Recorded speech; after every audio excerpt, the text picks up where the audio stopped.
आप हमारे और आपके दरमियान ये अपनी सियासत से फर्क डाल सकता है? कभी भी नहीं डाल सकता। It is not in the DNA and genetics of this army. इसका बाप भी नहीं डाल सकता। ये कुछ भी कर ले, जाने देनी होती है और लेनी भी इकट्ठी होती हैं। ये उसमें दरार डालने का सोच रहे हैं, और उसके अंदर ये मजे का खेज बात कि मैं तो ये इसके बारे में बात कर रहा हूं, उसके बारे में बात कर रहा हूं। बात कौन? तुम होते कौन है ये बात करने वाले? भेजो अपनी औलाद को इस फौज में, उनको तो तुमने बाहर रखा हुआ है, भेजो इस फौज में और खड़ा करो ख्वारिज के आगे, खड़ा करो हिंदुस्तान के आगे जिनकी तुम सहूलतकारी कर रहे हो। सर, एक तो इस सियासी बयानिए का ये भी हिस्सा है कि हम फ़ौज पे तनकीद नहीं करते, हम एक शख्स पे तनकीद करते हैं। तो हमारी तनकीद को या हमारा जो भी है उसको फ़ौज पे हमला, ये सिर्फ एक शख्स के बारे में है। तो इसकी वजाहत कर दीजिए कि क्या आप समझते हैं कि एक शख्स इदारे से अलग है, इदारा अलग है, एक शख्स अलग है। दूसरा, आपने कहा कि ये नेशनल सिक्योरिटी थ्रेट बन चुका है। This is a huge thing, this is know small thing कि अगर कोई बयानिया कौमी सलामती के लिए ख़तरा बन जाए। तो वो बयानिया कहाँ से आ रहा है? मुलाकातों के बाद आ रहा है। तो क्या मुलाकातों पे ब्लैंकेट बैन लगना चाहिए? आप क्या समझते हैं? और फिर वो फैल रहा है जिस तरह आपने बताया सोशल मीडिया के ज़रिए। तो जो फैला रहे हैं, क्या उन पर पाबंदी लगनी चाहिए? क्या पीटीआई का, इमरान खान का, दीगर के सोशल मीडिया अकाउंट्स बंद होने चाहिए? और गवर्नर राज के भी बारे में ज़रा कुछ बता दीजिएगा। आपने 4 सवाल कर दिए at the cost of many of your colleagues. अच्छा, तो let me you allow me some time also to give you answer. जो आपके दूसरा और तीसरा सवाल है जिसमें आप कहते हैं कि मुलाकातों पे बयान पाबंदी लगनी चाहिए, और आपने क्या कहा कि इसको जो है सोशल मीडिया बैन कर देना चाहिए, और आपने कहा कि पाबंदी लग जानी चाहिए, जो भी हो। मैं दोबारा, I think it is very much similar to जो मालिक भाई ने सवाल किया था। देखिए, it is not for the army to decide, this is again part of the narrative. ये फौज यहाँ बंद कमरों में फैसला करती है और कहती है ये कर देंगे। We are talking openly, communicating with you very openly. This is what the it is, this is what is black and white which we are seeing, you are seeing, the world is seeing, any objective mind can see. अब इस पर क्या करना है, वो हुकूमत के पास बहुत से अदारे हैं, बहुत से टूल्स हैं, बहुत आइन है, आइन आपको सारी प्रोटेक्शन प्रोवाइड करता है। क्योंकि मैंने आपको बताया कि आइन जो है, मैंने आइन से कह रहा हूँ, आर्टिकल 17 क्या कहता है, वहाँ पे freedom of association political parties का लिखा है। वहाँ पे अगर हम उसकी प्लेन रीडिंग करते हैं, I am no legal jurist, I have nothing, मैं उसकी प्लेन रीडिंग बता रहा हूँ। वो ये कहता है कि फॉर्म ऑफ कि आपको एसोसिएशन की पॉलिटिकल पार्टीज बनाने की इजाज़त है, लेकिन किसी ऐसी चीज़ की पॉलिटिक्स की इजाज़त नहीं जो कि सिक्योरिटी और इंटेग्रिटी ऑफ स्टेट के खिलाफ हो। कहता है या नहीं कहता है? फ्रीडम एक्सप्रेशन के नीचे वो बात करते हैं, फ्रीडम एक्सप्रेशन भी मैंने बताया कि उसके ऊपर आइन आर्टिकल 19 क्या कहता है। आर्टिकल 63 को पढ़ लें, वो कहता है कि पार्लियामेंट का जो मेंबर होगा उसके अंदर क्या क्या क्वालिटीज़ होंगी, क्या क्या उसकी चीज़ें होंगी, वाज़ेह है ना। तो हम ये we understand, we are also a product of this constitution. हम 243, 244, 245 का प्रोडक्ट है।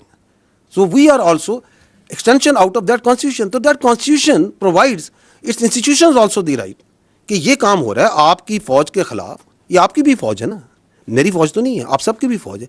आपके ख़िलाफ़ झूठा, जहरीला, घटिया किस्म का बयानिया बनाया जाता है, तवातर से बनाया जाता है, तो स्टेट विल डू समथिंग। वो क्या करती है, मैंने पहले कहा स्टेट इज़ लार्जर, माँ भी है, बाप भी है, रियासत फैसला करेगी।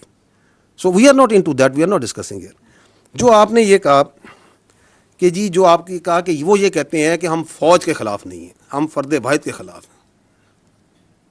फौज क्या है? What is an army? Army comprises of individuals. It is an hierarchical body. It's a merit-based body based on a hierarchy. ये हेरिडिटरी नहीं है कि बाप के बाद बेटा, बेटे के बाद बाप। ये एक मेरिट बेस्ड सिस्टम से चलती है, और उस मेरिट बेस्ड सिस्टम में जो हमारा डिसिप्लिन है, हमारी जो इंटरनल अकाउंटेबिलिटी है, हमारी जो कल्चर है, उसने इसकी स्ट्रेंथ है।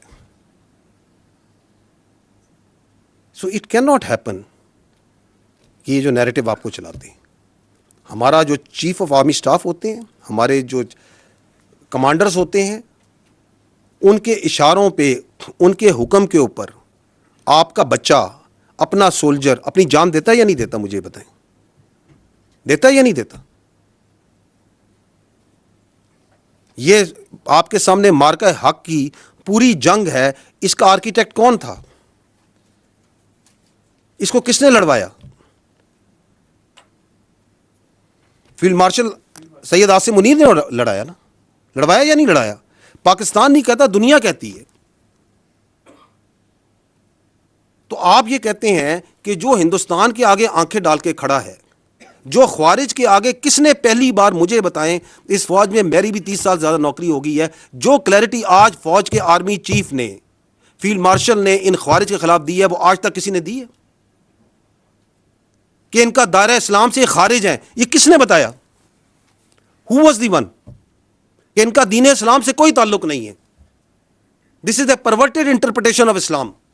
Who is standing against them? किसने ये कंफ्यूजन दूर की?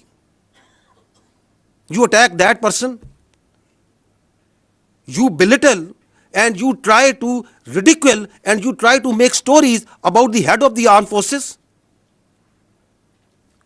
who is now the chief of defense forces,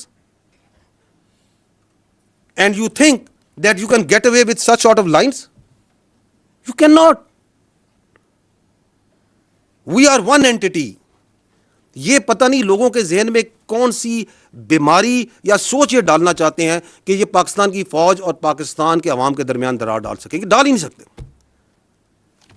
5.25 lakh की ये फौज है। मैं भी फौज की बात कर लेता हूँ, आप इसमें एयरफोर्स नेवी शामिल कर लें। ये कहाँ से आते हैं इस फौज के अफसर, इस नेवी की, एयरफोर्स के अफसर? ये कोई एलीट क्लास से आते हैं? मेरी बहन, ये मिडिल क्लास और लोअर मिडिल क्लास से आते हैं।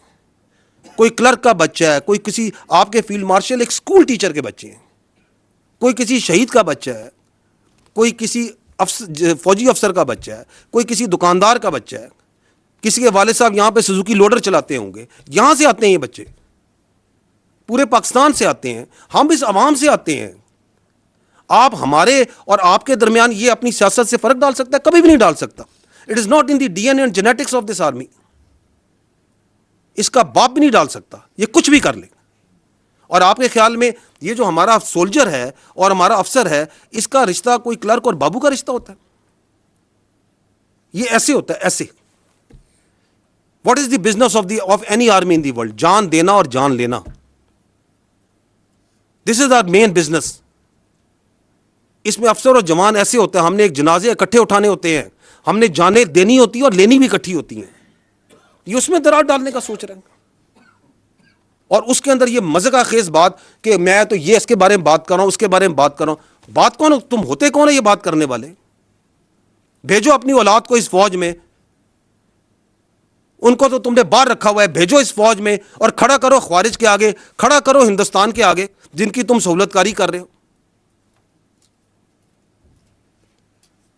That is why we say you can fool some of the people all the time, all of the people some of the time, but not all the people all the time.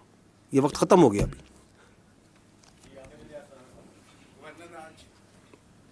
Governor Raj, government का फैसला, government समझेगी, nothing to do with the army.